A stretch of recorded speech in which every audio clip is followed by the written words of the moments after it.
So many people identify as empaths these days, and whilst it's a valid experience, sometimes what we perceive as empathy might actually be codependency.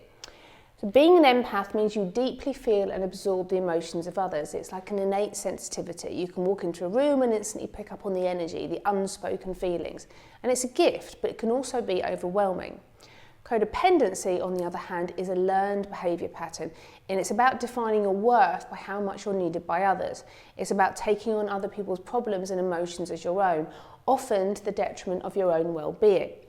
Now, here's where it gets kind of tricky, because they can look very similar on the surface. Both empaths and codependents are highly attuned to others' emotions, and both might go out of their way to help and support.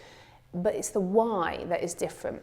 So an empath feels others' emotions and might need to learn how to create boundaries to protect their own energy. A codependent, however, needs to feel needed. Their sense of self-worth depends on it. They might even unconsciously enable or perpetuate others' problems to maintain that role of helper, often unconsciously. Think about it. Do you feel compelled to fix other people's problems even when they haven't asked for help? Do you feel guilty or anxious when you're not taking care of someone else and looking after yourself instead? Do you neglect your own needs to prioritise others?